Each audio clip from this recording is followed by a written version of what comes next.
let's do the creek crossing.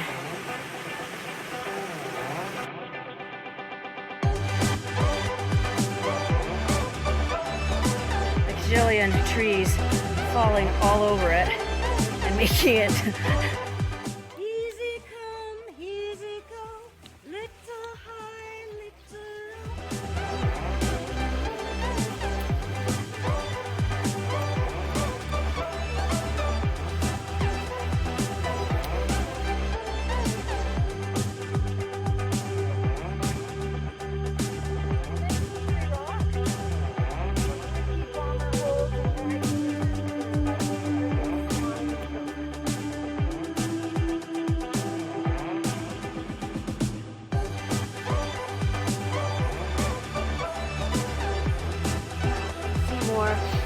to Brockton Point.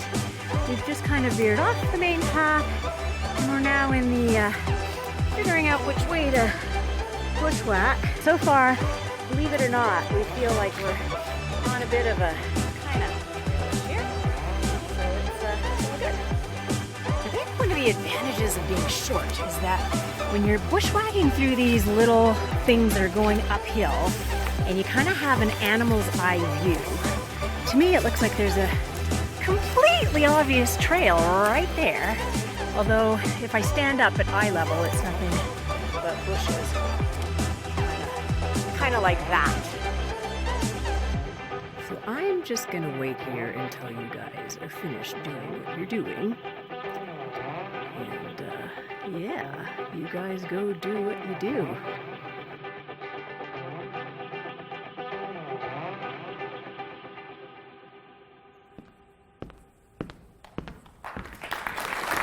Woohoo!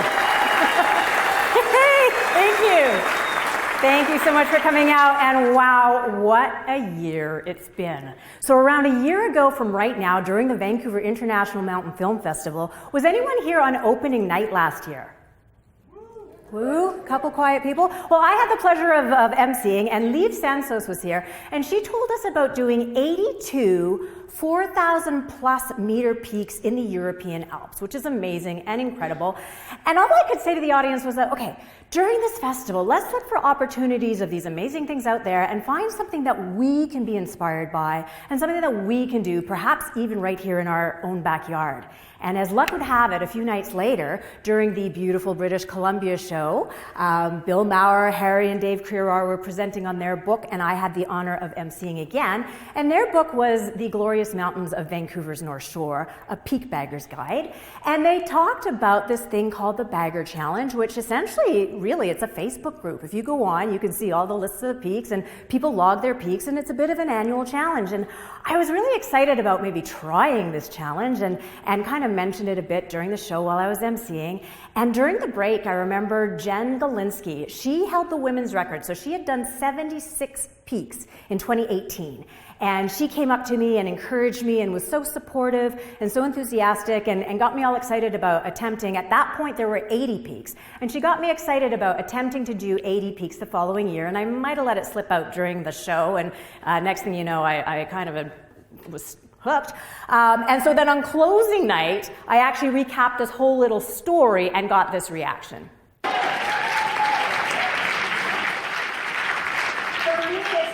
Whether we actually do all 80 peaks or not, it's about the journey. It's about being out there and enjoying the mountains and trying, and we're going to have a darn good summer regardless of what happens. So I hope you each find your own little story that's your inspiration to do something on a smaller scale that could be equally fun. So what a year that was, and here I am right now. Now I will not have time to tell you about every single peak that I did, but what I will do is I will share some highlights. And we'll talk a little bit about the navigation and logistics involved with this challenge. And the question that I get asked most frequently is essentially, oh, Eileen, what was your favorite peak? Or Eileen, what peak do you never want to ever do again? So I am going to focus a lot on some of my favorites and some of my not so favorites. So let's go back to March 9th, 2019, just less than a year ago today, for my very first peak. My first attempt of my first peak that would qualify for this season's Peak Bagger Challenge here on the North Shore of Vancouver. It's a peak that I'd never heard of before. It's called Devil's Peak. I actually don't know exactly where it is because it's been described as a bit of a pimple in the middle of the forest.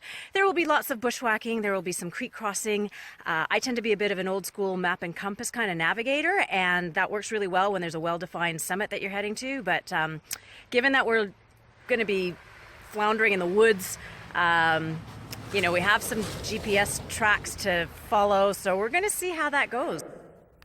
So what I loved about the Bagger Challenge was this opportunity to go out and explore. So many of these peaks I'd never even heard of before, let alone knew how to get there. And it was this whole navigational challenge. The friends I was going with, we didn't know how to get, they had never been there before either. So it was that whole exploration. And what I'd forgotten by the end of the challenge, and I was really reminded when I saw this clip, was at the beginning, I was old school map and compass.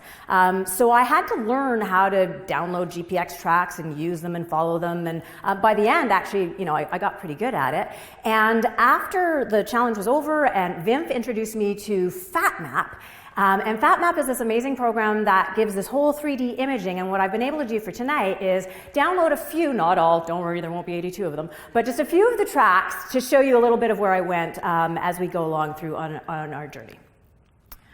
All right, so the Bagger Challenge has a bit of a staggered approach. At the beginning of the season, there are 12 subalpine peaks that are open and available to count towards points.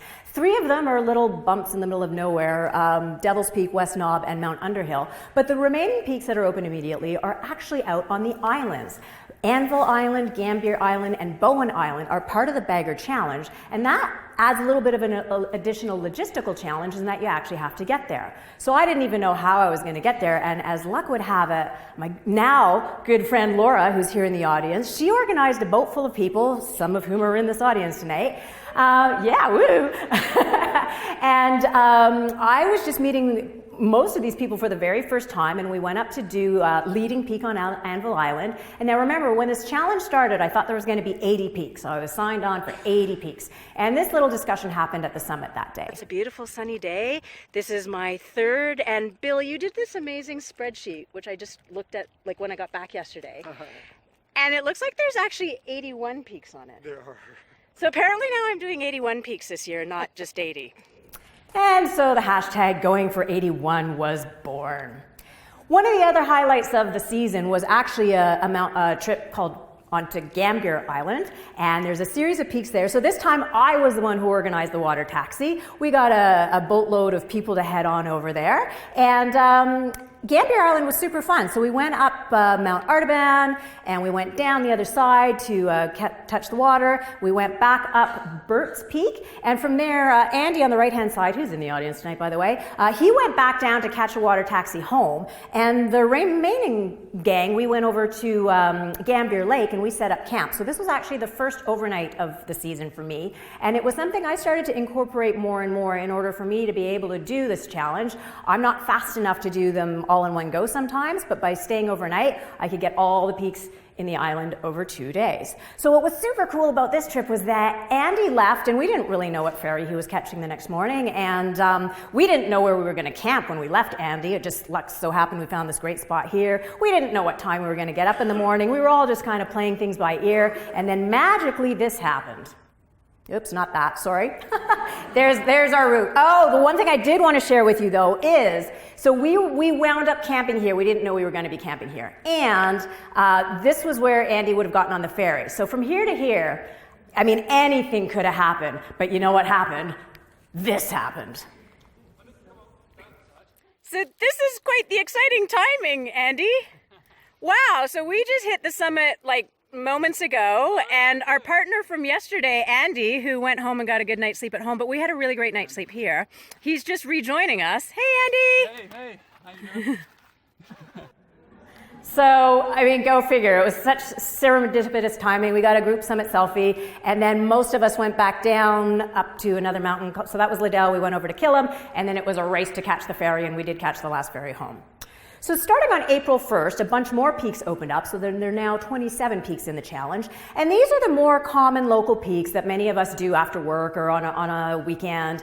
And the only peak that I really want to highlight from this trip here was something that I had never done before. So I'd never actually done Mount Strawn, so I have a short little clip from that.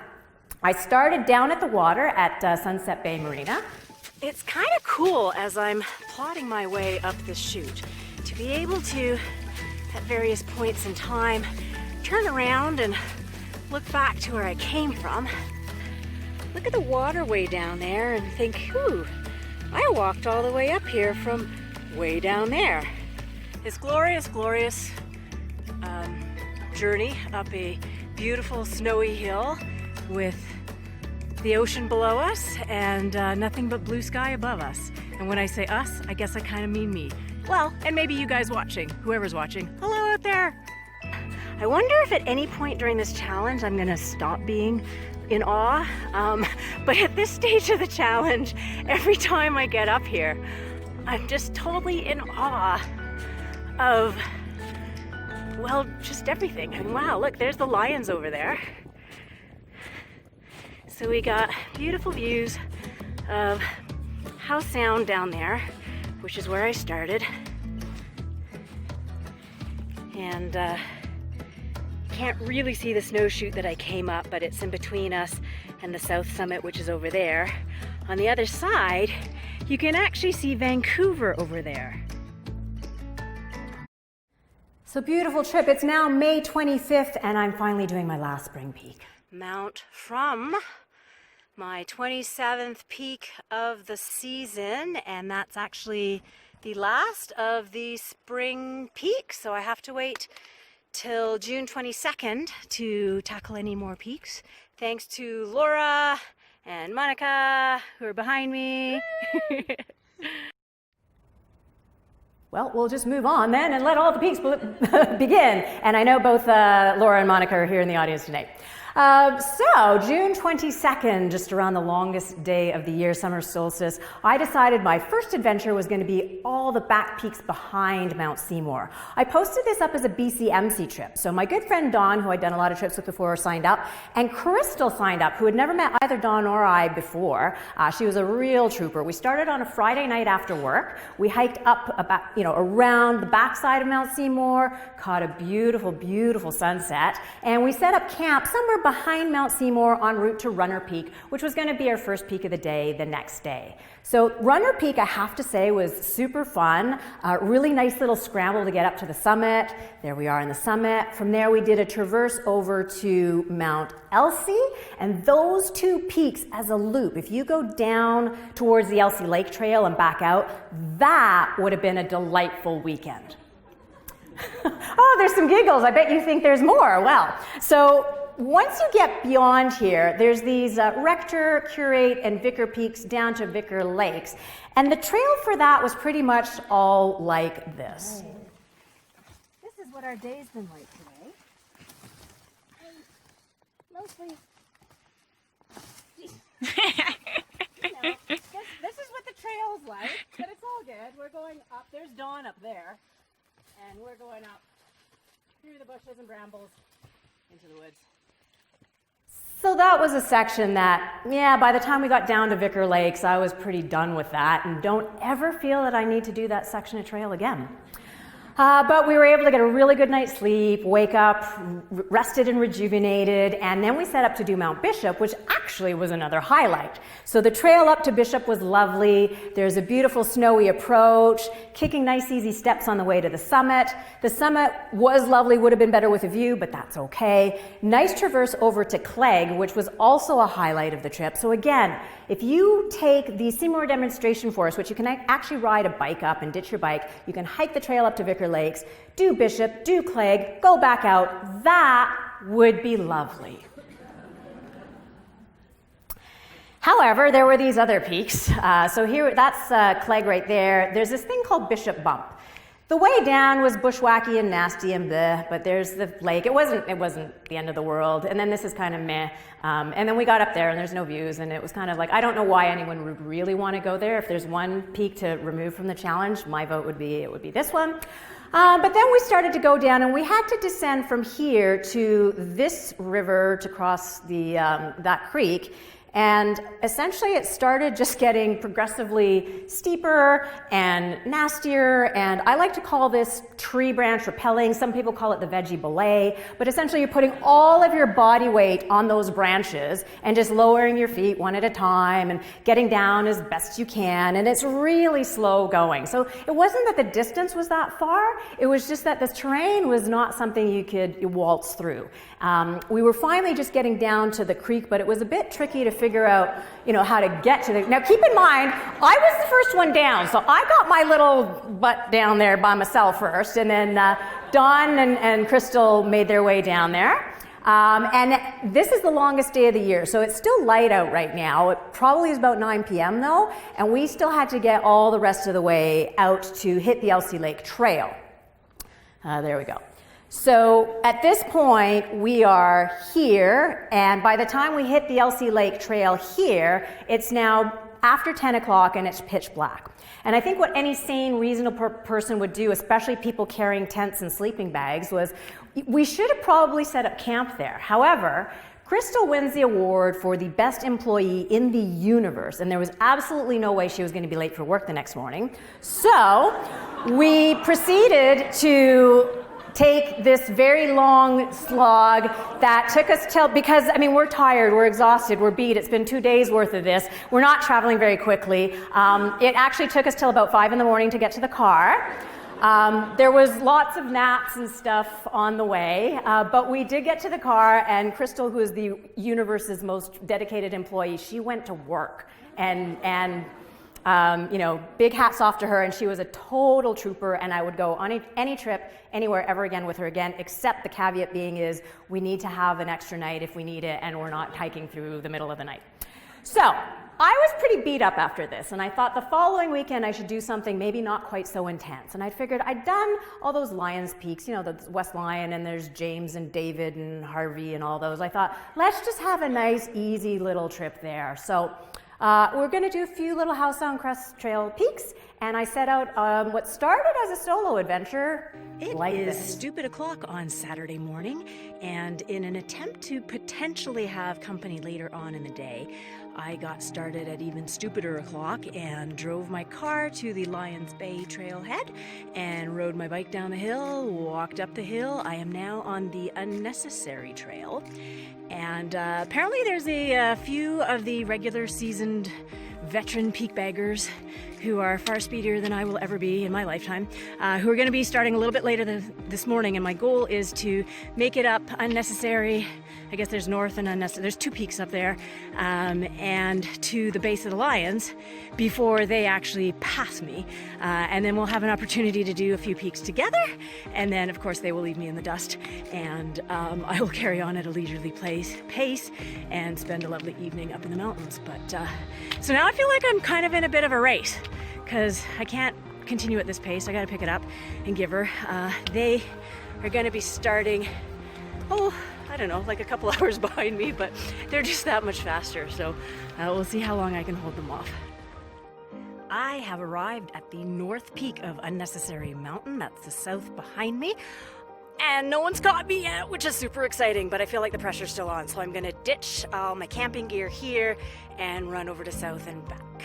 I have arrived at the south summit of Unnecessary Mountain, and second peak of the day, 37th peak of the challenge, and now I gotta hustle back to try and get to the West Lion before the rest of the group converges.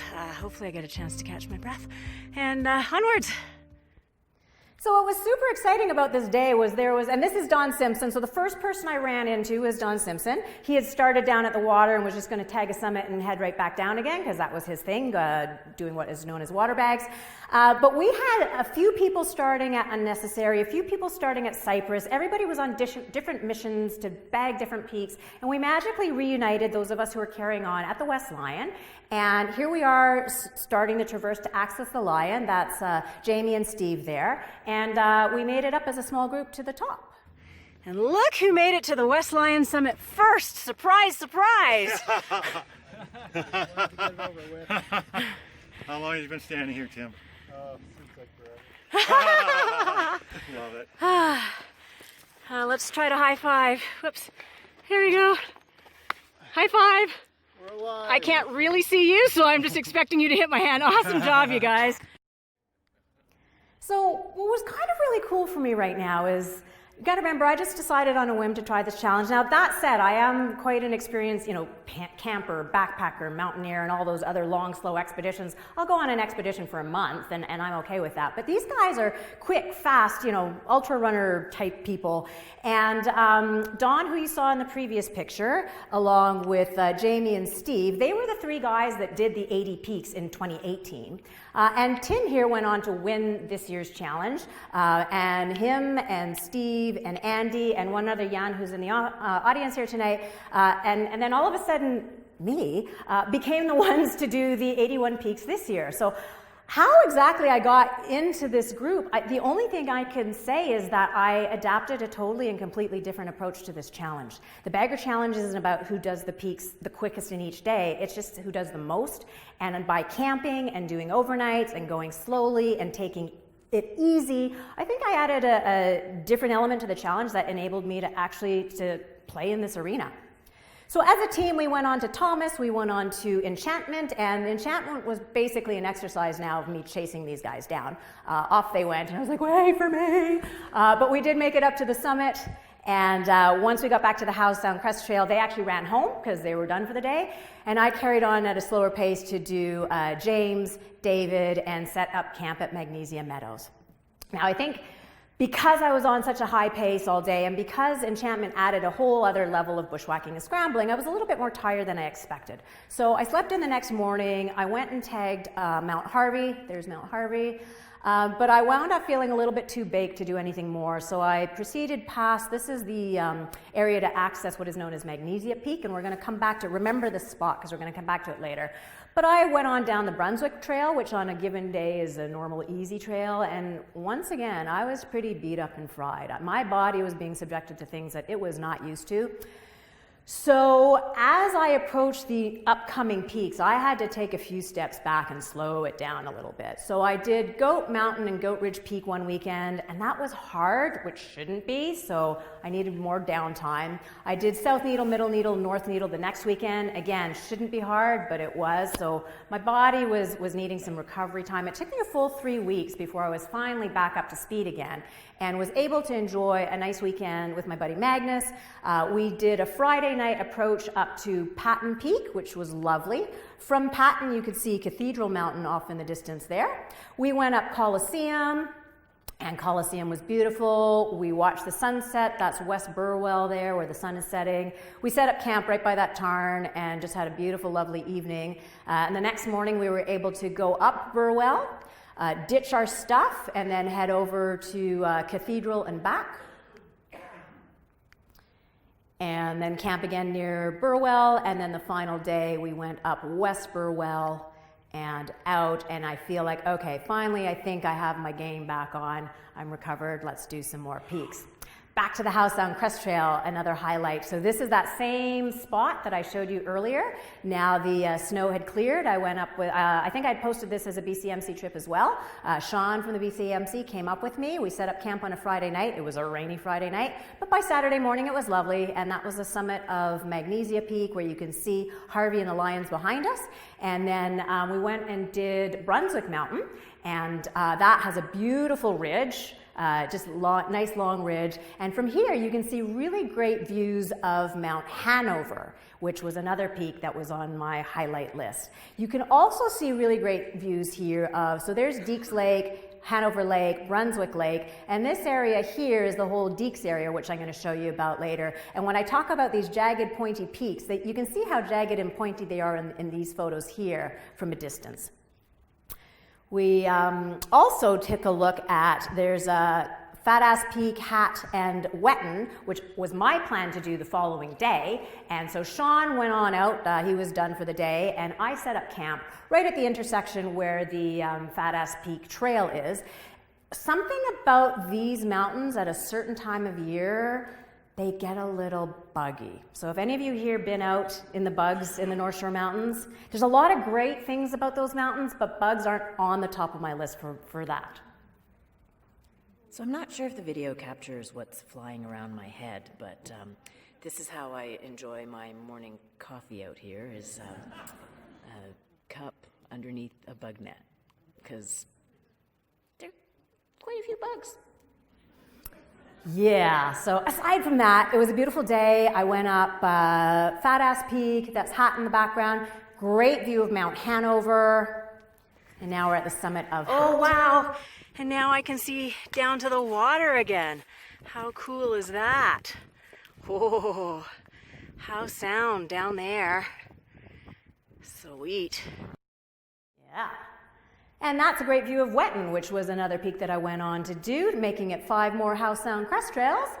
And now we're on to another one of those highlight, low-light trips. It is interesting how those combo trips happen. So I loved going to, this is West Crown, also known as Beauty Peak. And Crown Mountain is one of my local favorites. I've done it many times. On this particular day, I was by myself. And here's just a nice little shot of getting close to the final summit. Approach to the final scramble up to the proper true summit of Crown Mountain.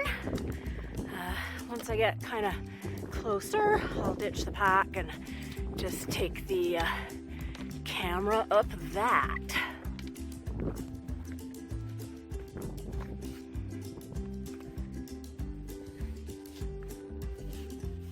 At some point I'm going to put the camera in my pocket and use both hands, but for now we're getting really up top to the pointy bits.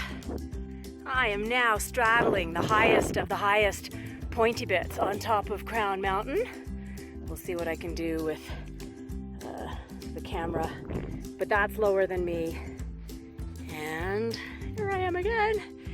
Everything behind me is lower than me. So second peak of the day, 61st peak of the challenge, 20 more peaks to go. Yeah. So from that, which was glorious and wonderful, Laura met me the next day, and the Crown and One story is best told by video. Exciting times. So we have now left the Haynes Valley Trail to find the right way to access a bunch of bouldery ups and downs to get to Crown N1. And so far, knock on wood, we're off to a good start. Meandering through a little bit of alder here, which is not too bad, and then miraculously flagging appears. It's amazing. Fun with boulder traverses, that everything moves and falls, and it's been rather interesting. So, Laura and I have become queen masters of bum sliding. Everything moves. Yahoo!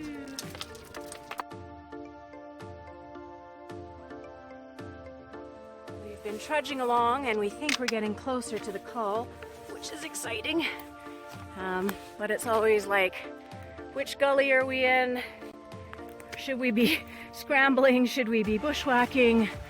We have some tracks, but of course we're also looking for the path of least resistance, but we came from way down there, so we've come a fair way, and never a dull moment going up there. This is looking very coal-like.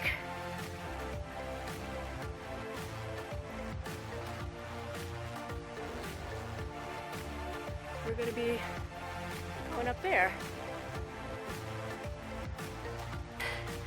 This is looking substantially nicer than the rest of the day has been. And we are getting to the uppermost toppest of the top of Crown N1. Thank you so much, Laura, for coming out and doing this with me.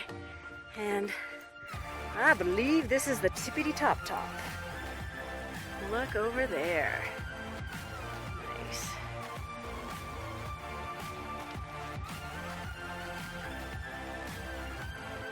Now that I'm here, I'm ecstatic and thrilled and like, oh, this was the best thing ever. But to be honest, the journey here, there are moments where if it weren't for the Bagger Challenge, I don't think I would have chosen to come here, which does make me kind of question. I mean, the whole reason why I wanted to do the Bagger Challenge to begin with is because I love mountains. I love traveling in the mountains. I love exploring in the mountains. Like, usually I'm ecstatically happy every moment in the mountains. And there were moments where I'm like, you know, this isn't the nicest trail. Well, it wasn't really a trail.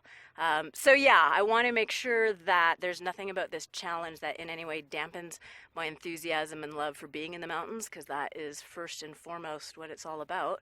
But now that we're here, we have to safely get back down. Yeah, and so that's our next mission, is getting back down.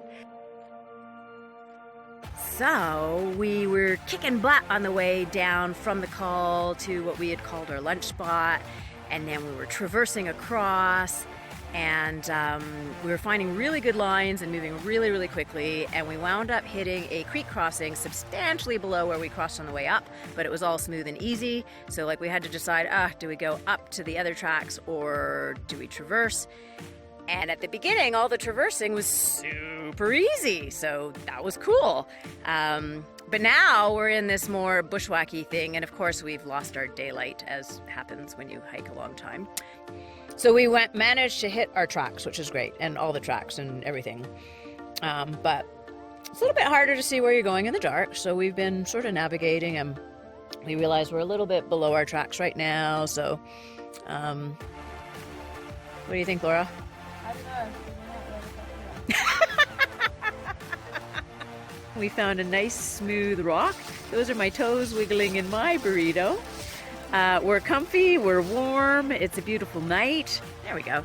So after a couple of hours of, you know, resting our bodies and lying down, and, well, you know, we weren't suffering or anything. It was okay, but we weren't really sleeping either. And now the moon has come out pretty brightly.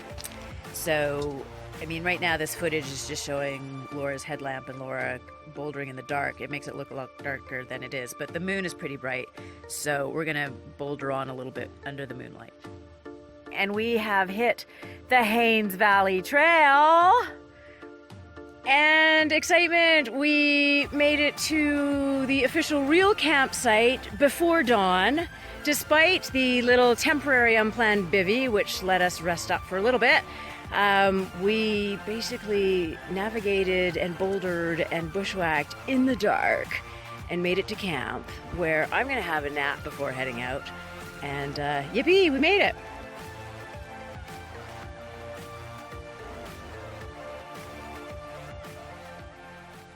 So that would be another one of the mountains that I don't really need to go to ever again. But it was a fun adventure. The next morning I woke up, my back was pretty sore. So the body, I think the one thing about this challenge is there's this really fine line from being like in the best shape you've ever been in your entire life and the most broken you've ever been in your entire life. And I was kind of dancing that line most of the challenge. This was one of my not so great times, but it got better. All right, bunch more peaks to do. The next highlight we're going to go through is the Deeks area. So here we have Deeks Lake, and there's, Deeks, Windsor, bunch of fun peaks. And these are the ones that I was telling you about earlier when we saw that other photo. Most of these peaks almost look like the lions when you approach them. You look at them and you go, how the heck am I going to get up that? I had posted this as a BCMC trip, and Helen and Asbjorn both signed up. So none of us had ever met each other before, but we went together and got along really great. So it's lovely when the trip dynamics work out. And we would keep hitting these areas and be like, oh my gosh, how are we going to get up that? But there's always a passage. So that became our running motto for the whole weekend, was there's always a passage. So we got ourselves up Deeks, we got ourselves up Deeks Northeast, then we went over to Windsor, that's the top of Windsor, and from there you go over to Gotha and Coburg. And I have to say, Gotha to Coburg was probably by far the most dramatic of all of the North Shore peaks in terms of the how are we going to get from here to there. So you look down and it just it doesn't look like it goes anywhere, and you got to get up that. But amazingly, there's always passages. And here's one area, there's this chimney, like once you get over to Coburg, there's a chimney, there's a passage, you go up, and next thing you know, we're on the summit, which is pretty exciting. But looking back, it's like, wait a minute, how do we get back down to go back up there again? I don't know, but we figured it out. Looking back, and that was lovely. Now this shot you might recognize, it was taken from the summit of Hat Mountain, and this was our recon so there's Brunswick Lake. Hanover was our objective the day after. So we had one day to move camp, and what was really cool is because we knew this spot, we had a few friends, so Magnus and Keith, I know Keith is in the audience, Magnus might be here, they met us to camp the next night.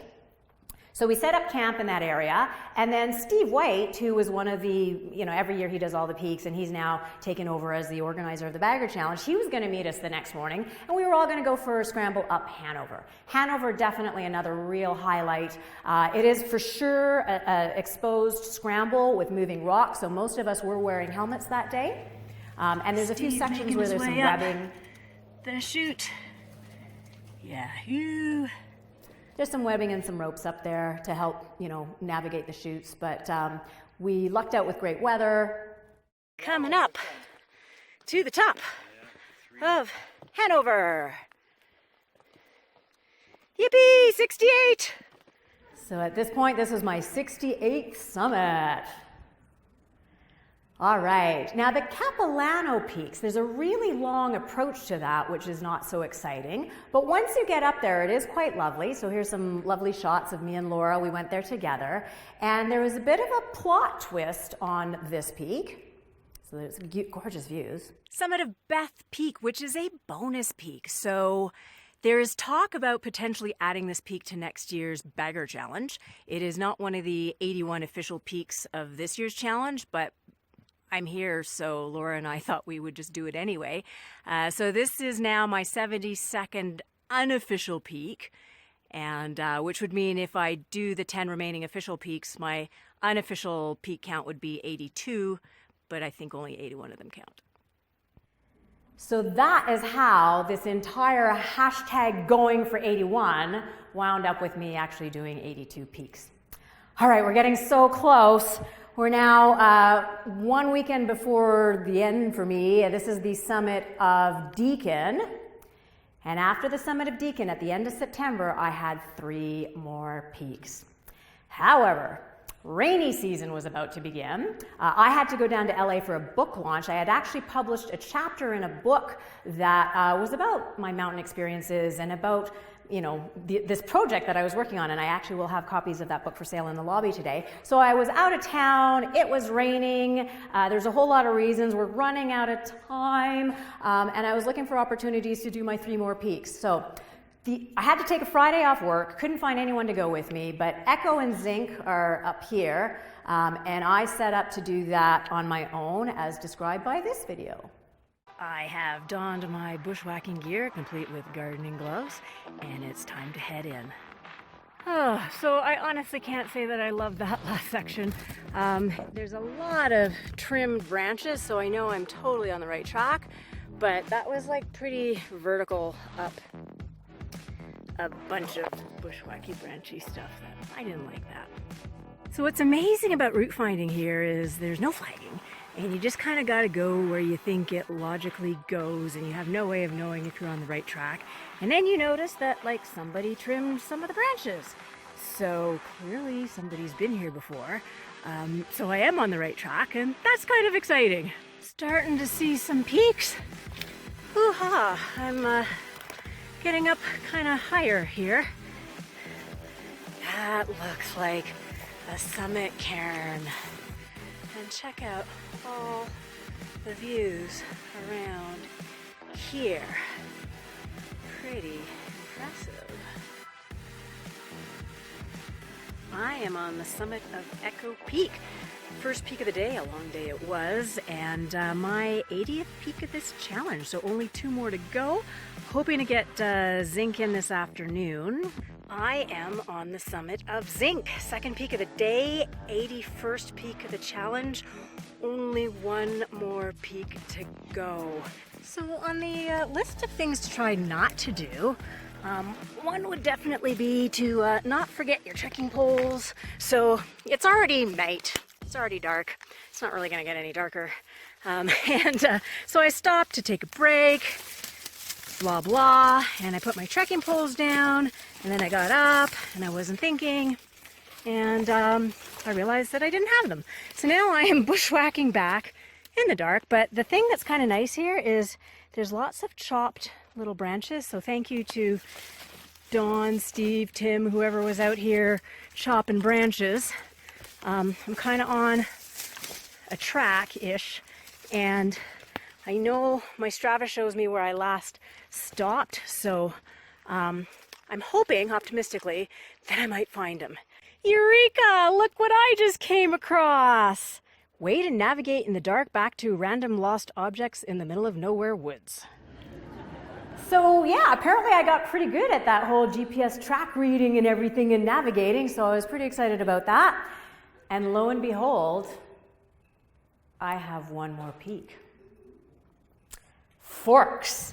Thankfully, Laura was going to join me for this one, so I wasn't going to have to do it alone. It involved crossing Lynn Creek and going up something called Wickenden Creek. And look at all that around there. So as you recall, I was downloading my GPX tracks onto the FAT maps. So every time you see a red line on one of these FAT maps, that's me. So let's find out what all those squiggles were all about, shall we? All right. Creek crossing, easy. We had rigged some, devices to keep our feet dry and have nice dry shoes on the other side. You'd hit obstacles, you go around them, you find ways to go up. Everything kind of moves, but it's not too bad. There's boulders, they're not too bad. Most of it was really pretty straightforward. All of a sudden, when we hit the top of this creek, this is really the top, and this is quite deceiving in that this here is super steep, like vertical, and this here is also quite steep vertical. Everything there moves. So I followed this line here and managed to just it was a scramble, kind of sketch, but it was a scramble, and I managed to get up here to the branches when I shot this video. We're getting to the top of Wickenden Creek, and I was able to scramble up a chute that it was a little sketch, and Laura, when she was coming up, a big boulder fell and whacked her in the thigh, which she's okay, but wasn't fun. So she's now looking for an alternative route to meet me. I'm in a really sweet spot to carry on up, but I'm not going to carry on up without Laura. So she's kind of gone up over that way. I actually came from over that way. So what I did was I went up the chute and then scrambled through the trees to get here. She's looking for a way to get up in the trees there and scramble over. And fingers crossed we can meet up and carry on. So here's the deal. It's October 13th, and it's rainy season, and the challenge ends on the 30th, and, there's work and life and stuff, and I didn't even know if I would get another shot to come back if this wasn't going to come together. And Laura and I are playing Marco Polo because we could hear each other, but she had no idea where I was at the top, and she's trying to bushwhack up a different way and find me, and it felt like quite a long time of us playing this game, and I didn't shoot the whole thing, but I did shoot this. Oh, you're so close. Yippee! Oh, I see it coming right through there. Woohoo! Oh, I see. Yay! Sweet. So you've made it to the spot where I was filming earlier. And now I think we got something we can go up here. So there's a shitty branch thing that I just got through, but now we're gonna go up that. We have spotted our first little piece of flagging. And that we're supposed to go this way, so onwards to Forks.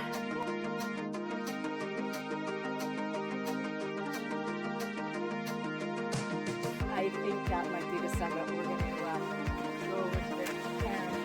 But it was kind of crazy that... Oh my goodness. Oh my goodness.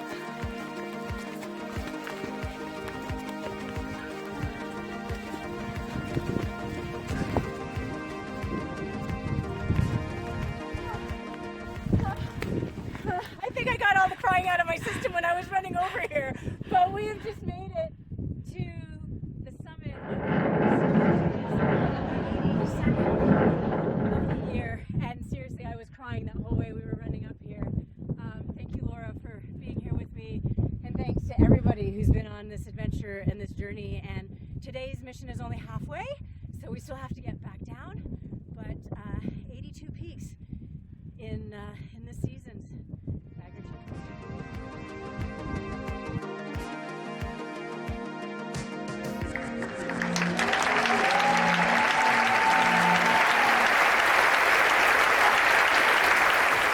Thank you. It's funny, I was getting a little emotional again, watching it over again, like the tears are starting to flow, and then the wind was so loud and everybody started laughing, and thank you for that. So you prevented me from bawling my eyes out on stage. Yeah, it was obviously very windy that day, but thanks to Laura, we made it, and thanks to everybody who supported, encouraged, provided inspiration. I hope that by watching this, that hopefully provides a bit of inspiration for other people to try other projects. The Bagger Challenge does not have to be done in 1 year, so one thing that's wonderful is there's this thing called a complete bear, and you can do the peaks over 10 years if you want. Just log them, track them, and you can still do all the peaks. So in closing, this is a thank you to everybody who made it to any one of these 82 summits with me over the course of last season.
Thank you very much.